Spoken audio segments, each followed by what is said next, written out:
খুব রিসেন্টলি ঘটে যাওয়া গাজা স্ট্রিপের যে বোমাবর্ষণের দৃশ্য বিশ্ববাসী দেখলো, এটা খুবই হৃদয় বিদারক। কোনো মুসলমানের পক্ষে, কোনো মুসলমান কেন, কোনো মানুষের পক্ষে এটা সহ্য করা স্বাভাবিক ব্যাপার না। আজ এই প্যালেস্টাইনের এই দুর্দশার কারণ কি? কি কারণে আজকে তাদেরকে এই পরিমাণ সাফার করতে হচ্ছে? আমি আপনাদেরকে ইসরায়েল রাষ্ট্রের যে প্রতিষ্ঠা, ইসরায়েল রাষ্ট্র যে প্রতিষ্ঠিত হলো, এটা কিভাবে হলো এর ঐতিহাসিকভাবে ব্যাখ্যা না করে একটু কনস্পিরেসি থিওরি দিয়ে ব্যাখ্যা করব। যদি আমরা এই ইসরায়েল রাষ্ট্রের প্রতিষ্ঠা কনস্পিরেসি থিওরি বা ষড়যন্ত্র তত্ত্ব দিয়ে বিশ্লেষণ করি, তাহলে দুইটা নাম আমাদের সামনে আসে। একজনের নাম সুলতান আব্দুল হামিদ সেকেন্ড, অটোমান সাম্রাজ্যের দ্বিতীয় সুলতান ছিলেন, এবং থিওডর হার্সেল, উনি একজন জিউস ছিলেন, ইহুদি ছিলেন, এবং উনি একজন জার্নালিস্ট ছিলেন। জায়নিস্টরা এই ভদ্রলোককে বহু আগে থেকেই রেডি করতেছিলেন আরবের ভিতরে একটা ঘাঁটি তৈরি করার জন্য। ঘাঁটি বলতে মিলিটারি বেস। আজকে আপনারা যে ইসরায়েল রাষ্ট্র দেখতেছেন, এটা কোনো রাষ্ট্র না, এটা একটা মিলিটারি বেস। এটা এখন থিওডর হার্সেল যথারীতি জায়নিস্ট মুভমেন্টের জন্য লেখালেখি শুরু করে, এবং উনি প্রথম 1870 সালের দিকে একটা বই লেখেন, যে বইয়ের মাধ্যমে বিশ্ববাসী জানতে পারে জায়নিস্ট অ্যাক্টিভিজম সম্বন্ধে। পরবর্তীতে 1881 সালে সম্ভবত জার্মান ভাষায় একটা বই লেখা হয়, যার ইংরেজি নামটা হচ্ছে দ্য জিউস স্টেট, এমন একটা নাম। এই বইতে উনি জিউসদেরকে বোঝানোর চেষ্টা করে, দেখো আমরা সারা বিশ্বে ছড়াছিটে আছি, এভাবে থাকলে হবে না, আমাদের একটা রাষ্ট্র লাগবে, যে রাষ্ট্রের মাধ্যমে আমরা স্বাধীনভাবে বসবাস করব এবং আমরা আমাদেরকে নিজেদেরকে একটা জাতিসত্তার রূপরেখা দেব।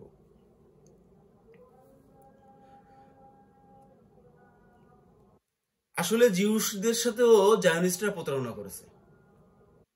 এটা ইসরায়েল রাষ্ট্র আসলে ধর্মীয় কোনো কারণে প্রতিষ্ঠিত করা হয়নি। তারা বলেছে যে এটা আমাদের পবিত্র ভূমি, এখানে আমাদের আদি মানুষ বসবাস করত, আমরা এক সময় এই প্যালেস্টাইন শাসন করতাম, এটা আমাদের লাগবে। এইভাবে মুভমেন্ট ছড়ায় ইহুদিদেরকে উদ্বুদ্ধ করা হয় এটা নতুন রাষ্ট্রের জন্য, এবং ইহুদিরা এটাতে ইনফ্লুয়েন্স হয়ে তারা এই মর্মে প্রচুর ফান্ডিং করে এবং কাজ শুরু করে। আচ্ছা, জায়নিস্টরা থিওডর হার্সেলকে সুলতান আব্দুল হামিদের কাছে পাঠায়। সালটা এক্স্যাক্টলি আমার মনে পড়তেছে না, তবে সম্ভবত 1886 সালের দিকে। থিওডর হার্সেল সুলতান আব্দুল হামিদের কাছে একটা প্রস্তাব দেয়, আপনি যদি আমাদেরকে একটা জায়গা দেন প্যালেস্টাইনে আমাদের বসবাস করার জন্য, আমরা সেখানে বসবাস করতে চাই। বিনিময়ে সুলতান আব্দুল হামিদের কাছে তারা একটা প্রস্তাব দেয় যে অটোমান সাম্রাজ্য যে পরিমাণ ঋণ করেছে ফ্রান্স এবং বর্তমান রাশিয়া, আগে সোভিয়েত ইউনিয়ন ছিল, সোভিয়েত ইউনিয়নের কাছে এই লোনের টাকা পুরোটাই আমরা শোধ করে দেব, এবং এই অ্যামাউন্ট ছিল হিউজ। সুলতান আব্দুল হামিদ যথেষ্ট ধর্মপরায়ণ একজন মানুষ ছিলেন। আল্লাহর কোরআনের আয়াত অনুসারে আল্লাহ পাক বলছেন, তোমরা ইহুদি খ্রিস্টানদেরকে বন্ধুরূপে গ্রহণ করো না। সুলতান আব্দুল হামিদ ঠিক তাই করলেন। উনি থিওডর হার্সেলকে প্রত্যাখ্যান করলেন এবং বললেন প্যালেস্টাইন শুধু মুসলমানদের জায়গা, এই জায়গা আমি বিক্রি করতে পারবো না এবং এটা কেউ নিতেও পারবে না। এটা আমার শরীরের রক্তের শেষ বিন্দু পর্যন্ত থাকতেও হবে না। জায়নিস্টরা জানতেন যে অটোমান সাম্রাজ্যের যে কোনো সম্রাট এই ধরনের প্রস্তাবে প্রত্যাখ্যান করতে পারে, এই জন্য তারা আগে থেকেই এর প্রস্তুতি নিয়ে রাখছিলেন।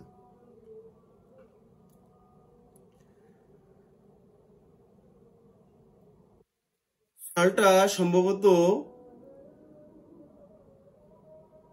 1886-87 এমন সময়, বা একজাক্টলি মনে আসতেছে না, এই সময়ের দিকে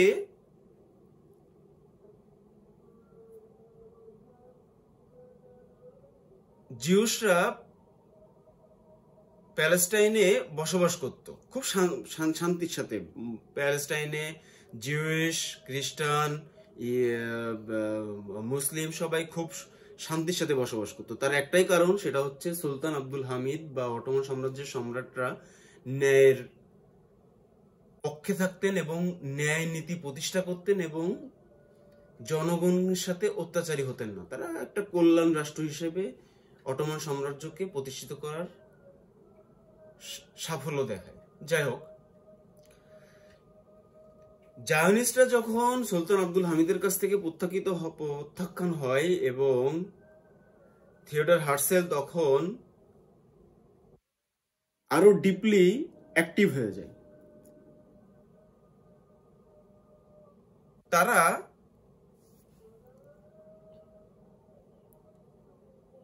জিউসদেরকে প্রচুর ফান্ডিং করে এবং সারা বিশ্বে ছড়ায় থাকা যে ইহুদিরা ছিল তার ভিতরে যারা লোয়ার ক্লাস, খুবই লোয়ার ক্লাস বা উদ্বাস্তু, দেখেন না আমাদের বাংলাদেশেও অনেক জায়গায় দেখবেন আছে, বস্তিতে থাকে। আমি খারাপ কিছু বলতেছি না, যারা অলস, কাজ করতে চায় না, বস্তিতে থাকে, ভবঘুরে টাইপের, এই টাইপের কিছু ইহুদি তারা সংগ্রহ করে এবং তাদেরকে প্যালেস্টাইনে পাঠানো হয়। প্যালেস্টাইনে তারা এসে যে কাজটা করে, তারা প্রচুর পরিমাণে ভূমি কিনতে থাকে মুসলমানদের কাছ থেকে এবং মুসলমানরা বিক্রি করতেও থাকে, কারণ সেই সময় আসলে প্যালেস্টাইনে এই পরিমাণ গ্যাদারিং ছিল না, পপুলেশনটা খুবই কম ছিল, বিক্রি করতে থাকে। কিন্তু আসলে জায়নিস্টদের তো টার্গেট অন্য জায়গায়। জমি কিনে যখন ইহুদিরা চাষবাস শুরু করে, তখন মুসলমানরা বুঝতে পারে না যে আসলে এদের প্ল্যান কোথায় আছে বা কিভাবে কেন এরা এই করতেছে, কারণ পূর্বে থেকে ইহুদিরা এখানে বসবাস করে এবং নতুন নতুন ইহুদিরা আসতেছে এবং ওরা এখানে বসবাস করতেছে এবং চাষবাসের জন্য জমি জায়গা কিনতেছে। ওকে, দেখেন প্রথম বিশ্বযুদ্ধের সময় ব্রিটিশরা একটা কাজ করে, আরবের যে বিপ্লবীরা ছিল, বিপ্লবীরা বলতে যারা এই জায়নিস্টদের দ্বারা প্রভাবিত হয়ে ডেমোক্রেসির খপ্পরে পড়ে, মানে গণতন্ত্রের যে একটা সবক আছে, এই সবকটা তাদের কানে দেওয়া হয় এবং তাদেরকে গ্রুমিং করে তাদেরকে রেডি করা হয় বিপ্লবী হিসেবে এবং তারা বিভিন্ন জায়গায় অটোমান সাম্রাজ্যের এগেনস্টে বিপ্লব করে। এই বিপ্লবের একটাই মাকসাদ ছিল তাদের, যে আমরা একটা আরব রাষ্ট্র বানাবো, আমরা অটোমান সম্রাটের অধীনে থাকবো না। প্রথম বিশ্বযুদ্ধ যখন শুরু হয় 1914 সালে সম্ভবত বা 15 সালে, তখন ব্রিটিশরা এই আরবদেরকে একটা প্রস্তাব দেয় যে যদি আরবরা আমাদেরকে, আরবের বিপ্লবীরা স্পেশালি যদি আমাদেরকে, বা প্যালেস্টাইনের যে মুসলিমরা আছে, বিপ্লবী মুসলিমরা, এরা যদি আমাদেরকে হেল্প করে, তাহলে আমরা সুলতান আব্দুল হামিদের কাছ থেকে এই জায়গা উদ্ধার করে আমরা আরবদেরকে দিয়ে দেব। আরবরা যথারীতি তাদের সাথে যোগদান করে এবং বিভিন্নভাবে সুলতান আব্দুল হামিদের বিপক্ষে যুদ্ধ হোক, বিপ্লব, আন্দোলন হোক, এগুলা করে সুলতান আব্দুল হামিদকে নাস্তানাবুদ করে ছাড়ে। প্রথম বিশ্বযুদ্ধ যখন শেষ হয় তখন অটোমান সাম্রাজ্যের পতন হয়ে যায়। এটা একটা দীর্ঘ আলোচনা হবে, এই জন্য আমি এটা বলতেছি না। পতন হওয়ার সাথে সাথে ফ্রান্স এবং ব্রিটিশ, এর আগে বলে রাখি, ব্রিটিশরা যখন আরবের সাথে যখন এই প্রস্তাব দেয় যে তোমরা আমাদেরকে হেল্প করো, আমরা তোমাদেরকে এই আরবের এই জায়গাটা তোমাদের দিয়ে, প্যালেস্টাইন তোমাদের দিয়ে দেবো, ঠিক তখন ইহুদিদের সাথেও একটা চুক্তি করে এবং গোপনে ফ্রান্সের সাথে একটা চুক্তি করে। যার ফলে প্রথম বিশ্বযুদ্ধের পরে যখন অটোমান এম্পায়ারের যখন পতন হয়, তারপরে ফ্রান্স এবং ব্রিটিশরা এই অটোমান সাম্রাজ্যকে দুই টুকরা করে কেকের মতো করে ভাগ করে এক ভাগ নেই হচ্ছে ফ্রান্স, এক ভাগ নেই এই ব্রিটিশরা, এবং প্যালেস্টাইন পুরোটাই ব্রিটিশরা তাদের নিজেদের দখলে রাখে। ওই যে আমি বলেছি জায়নিস্ট মুভমেন্ট, ব্রিটিশদেরকেও তো জায়নিস্টরা চালায়, বড় বড় ব্যবসায়ীরা চালায়। তার ফলে যখন ব্রিটিশদের কাছে যখন এই প্যালেস্টাইন পুরোপুরি দখলে থেকে যায়, তখন প্রচুর পরিমাণ জিউইশ বা ইহুদি এই প্যালেস্টাইনে আসা শুরু করে। আস্তে আস্তে এমন একটা অবস্থা হয় যে প্যালেস্টাইনে মুসলমানরা সংখ্যালঘু হয়ে যায়। তখন ব্রিটিশরা তাদের রাজনীতির যে একটা কুটচাল আছে, সেই কুটচালের শেষ প্রয়োগ করে। সেটা কি? সেটা ব্রিটিশরা মুসলমানদেরকে বোঝায়, দেখো আমরা এই যে প্যালেস্টাইনের এই যে প্রচুর পরিমাণে ইহুদি ঢুকতেছে, আমরা দেখো এর বিরোধিতা করতেছি। তখন ওই এরা ইহুদিদেরকে ঢুকতে বাধা দেয়, এবং অন্য একটা পক্ষ জায়নিস্টরা ইহুদিদেরকে উস্কায় দেয়, দেখো ব্রিটিশদের কাছ থেকে আমাদের প্যালেস্টাইন আগে উদ্ধার করতে হবে। তখন ফার্স্ট একটা ইসরায়েলি ন্যাশনাল মুভমেন্ট বলে একটা মুভমেন্ট শুরু হয় 1940 সালের দিকে। এই মুভমেন্টটা এত বড় আকার ধারণ করে যে ব্রিটিশরা তখন বোঝে যে না, এখন এই ইহুদিরা এই প্যালেস্টাইন দখল করে রাখতে পারবে। তখন ব্রিটিশরা একটা নাটক করে। কি নাটকটা কি? যে আমরা আর পারতেছি না, তোমরা মারামারি করতেছো আমাদের সাথে, আমরা আর পারতেছি না, আচ্ছা তোমরা ব্রিটিশ প্যালেস্টাইনের মতো একটা আরব রাষ্ট্র বানাও, আর ইহুদিরা একটা ইসরায়েল রাষ্ট্র বানায় নাও, তোমরা তোমাদের মতো বানায় নাও। মাওবাড়ির আবদার। পরে মূলত তারা পুরো প্যালেস্টাইনটাকেই জায়নিস্টদের হাতে বা ইহুদিদের হাতে রেখে চলে যায়। পরে এখানে জাতিসংঘের ইনভলভমেন্ট হয়। জাতিসংঘ কি করে? জাতিসংঘ প্যালেস্টাইনের কফিনে শেষ প্রেকটা মারে। তারা এখানে একটা পার্টিশন করে। পার্টিশনটা এমন একটা সিস্টেমে পার্টিশন করে, দুই পাশে প্যালেস্টাইন থাকবে, মাঝখান দিয়ে ইসরায়েল থাকবে।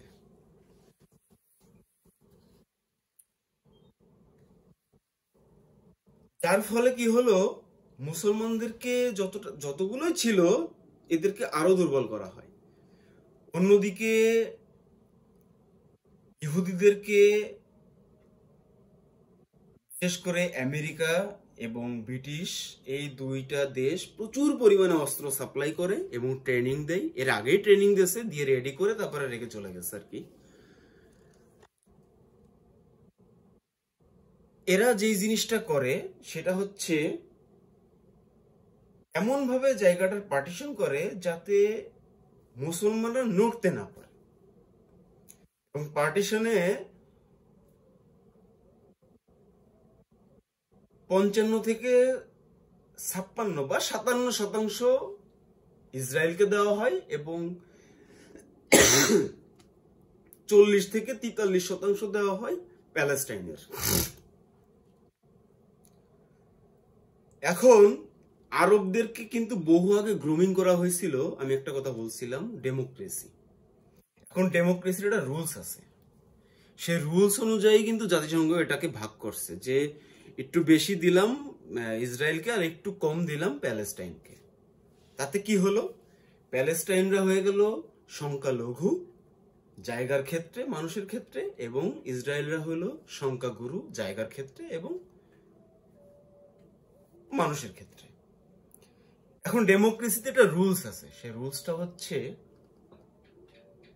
Majority rules against minority. তার মানে যারা বেশি থাকবে তারা একটা রুল তৈরি করবে, সেই রুলটা মাইনরিটির পরে ইমপ্লিমেন্ট করা হবে। যেই কথা সেই কাজ। দ্বিতীয় বিশ্বযুদ্ধের সময় হিটলার এই ইহুদিদের আসল রূপ দেখে ফেলায়, জায়নিস্টদের। হিটলার বুঝতে পারে যে জায়নিস্টরা ইহুদিদেরকে ব্যবহার করে সারা বিশ্বে একটা ক্যাপচারিং মুভমেন্টে রয়েছে, এই মুভমেন্টে যদি থাকে তাহলে এরা সব খেয়ে ফেলবে। তখন হিটলার গণহারে ইহুদি মারা শুরু করলো। আসলে জায়নিস্টরা তো আসলে আমি এর আগে বলছিলাম যে এরা ইহুদিদের সাথেও প্রতারণা করছে। এমনও হইতে পারে যে জায়নিস্টরা হিটলারকে খেপাই দিয়েছে যে কিছু ইহুদি মারো, যাতে ইহুদিরা সব পালায়ে এই ইসরায়েলে ঢোকে। যেই কথা সেই কাজ। এত পরিমাণ ইহুদি নিধন শুরু হলো, সব পালায়ে আসলো কোথায়? প্যালেস্টাইনে। এত পরিমাণ ইহুদি ঢুকলো প্যালেস্টাইনে যে তিল পরিমাণ জায়গা থাকলো না যে অন্য কোনো লোক এই প্যালেস্টাইনে বসবাস করবে।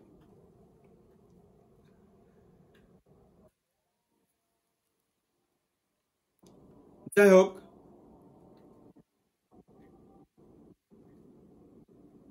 সালটা 1949 সালের দিকে আরব ইসরায়েলের প্রথম যুদ্ধ সংঘটিত হয়। এবং আরব ইসরায়েল বলতে এই যে যারা বিপ্লবী ছিল এরা তো সব টুকরো টুকরো হয়েছে, ব্রিটিশদের অধীনেই আছে।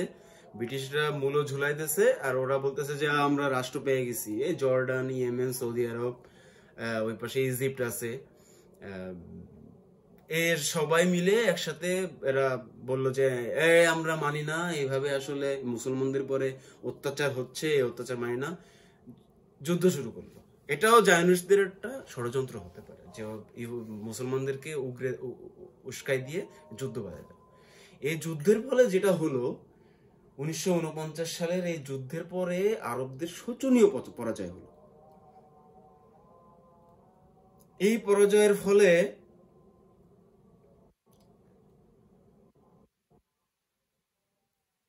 আরবরা কি করলো, ওয়েস্ট ব্যাংক, বিশেষ করে জর্দান ওয়েস্ট ব্যাংক দখলে নিল, আর এদিক থেকে ইজিপ্ট গাজা স্ট্রিপ দখল নিল। এর ফলে কি হলো, প্যালেস্টাইনদের আর কিছুই থাকলো না, সব শেষ হয়ে গেল।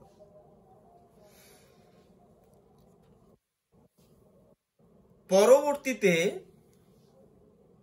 ইহুদিরা বিভিন্ন অ্যাক্টিভিজম চালায়, বিভিন্ন ধরনের যুদ্ধে লিপ্ত হয়। এর ভিতরে 1967 সালের আরব ইসরায়েলের আর একটা যুদ্ধ সংঘটিত হয়, যে যুদ্ধটাকে সেভেন ডেজ ওয়ারও বলা হয়। এই যুদ্ধে ইসরায়েল আরবের প্রায় অধিকাংশ রাষ্ট্রকেই দখল করে নেয়। ইজিপ্টের প্রায় সবই, জর্ডান, ওইদিকে সিরিয়ার গোলান হাইট সবই প্রায় দখল করে নেয়। পরবর্তীতে জাতিসংঘের মধ্যস্থতায় গোলান হাইটকে তাদের দখলে এবং ওয়েস্ট ব্যাংক এবং গাজা স্ট্রিপকে ঘিরে রেখে শান্তি চুক্তি করে ইজিপ্ট এবং আরব দেশগুলো তারা ত্যাগ করে। আসলে তাদের টার্গেট ছিল এই একটা যুদ্ধ সংগঠন করব, যুদ্ধ সংগঠন করে আমরা সিরিয়ার যে গোলান হাইট আছে, গোলান হাইটটা আমরা দখল করে নেব। ওইটা একটা টেকনিক্যাল জায়গা ওয়ারের জন্য, এই জায়গাটা আমরা দখল করে নেব, এই জায়গাটার আর হচ্ছে পিছনে গাজা স্ট্রিপটা আমরা দখল করে নেব। এর ফলে যেটা হলো,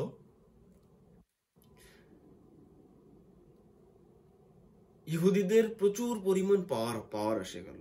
এত পরিমাণ পাওয়ার আসলো যে তারা এবার সেটেলমেন্ট একটা শব্দে চলে আসলো, সেটেলমেন্ট। এই যে আমি বলেছিলাম যে ওই যে 1986 সালের দিকে ইহুদিরা সেটেল হতো, জমি কিনতো। মূল কাহিনী শুরু হয় এইবার। ইহুদিরা মুসলমানদের জায়গা দখল করে, বাড়ি ঘরদোর বানায়, মুসলমানদেরকে তাড়াই দেয়। এই করতে করতে করতে করতে একটা নির্দিষ্ট জায়গায় কোনায় নিয়ে যেয়ে, গাজা স্ট্রিপের একটা কোনায়, আর এদিকে ওয়েস্ট ব্যাংকে একটা নির্দিষ্ট একটা জায়গায় কোনায় এদেরকে মোটামুটি জড়ো করে ফেলে। এখন আমরা যেটা জানি সেটা হচ্ছে ইহুদিরা দখলদার।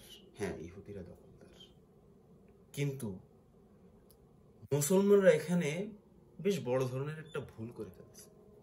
কি ভুল করেছে? তারা দেদারসে জমি বিক্রি করছে।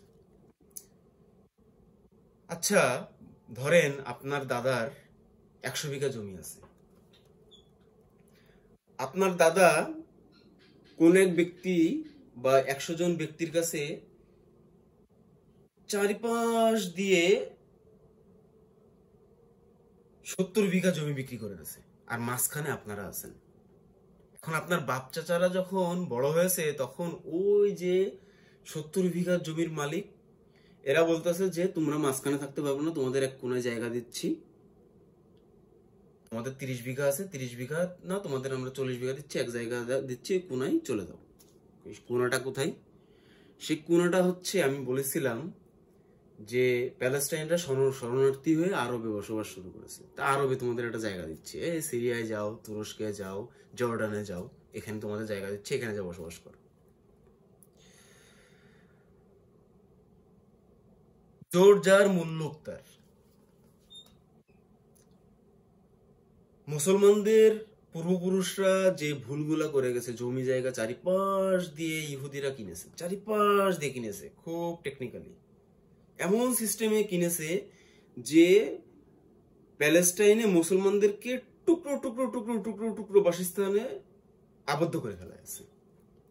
এখন যে জিনিসটা ঘটতেছে সেটা হচ্ছে, ওরা আসতেছে, বলতেছে যে দেখো, আমরা এখানে 20 ঘর ইহুদি, তোমরা 1 ঘর মুসলমান, তোমাদের এখানে থাকার দরকার নেই, তোমরা এখান থেকে যাও।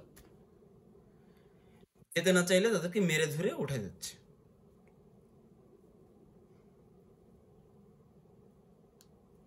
এটার থেকে আমাদের একটা শিক্ষণীয় বিষয় আছে। বিষয়টা হচ্ছে সুলতান আব্দুল হামিদের কাছ থেকে।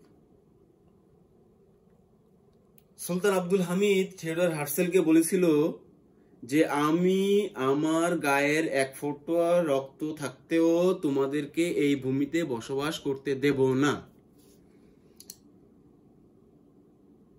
এই মনোভাব যদি প্রত্যেকটা মুসলমানের থাকতো, তাহলে ভাবুন তো, আজকে যে চিত্র আমরা দেখতেছি গাজায়, এই চিত্র কি আমরা দেখতাম?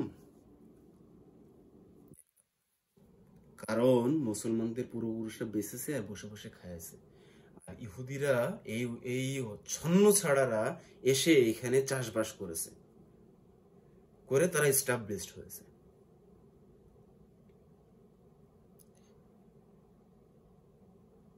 এর ফলে কি হয়েছে, 2007 সালে সম্ভবত প্যালেস্টাইনে একটা সংগঠন দাঁড় করায়। সেটার নাম হচ্ছে প্যালেস্টাইন রেভুলাইজেশন অর্গানাইজেশন, এমন একটা পিএলও, প্যালেস্টাইন লিবারেশন অর্গানাইজেশন, মনে করছে পিএলও। এই পিএলও হচ্ছে আরেক সেকুলার পন্থী দল, ডেমোক্রেসি, এই সেই ডেমোক্রেসি বিপ্লবীরা, কামাল আতাতুর্কের বংশধর আর কি। এই পিএলও আসার পরে ইসরায়েলের সাথে বিভিন্নভাবে শান্তি চুক্তি করে এবং ওদের সাথে বসবাস শুরু করে। মজার ব্যাপার হচ্ছে, যারা সেকুলারিস্ট মুসলিম, মডারেট মুসলিম, তারাই ওখানে বসবাস করতে পেরেছে, আর যারা মুসলিম তারা ওখানে বসবাস এক্স্যাক্টলি আসলে করতে পারেনি। সারা বিশ্ব মনে করতেছে যে না, ওখানে মুসলমান থাকে, কিন্তু ওরা সেকুলার। পরবর্তীতে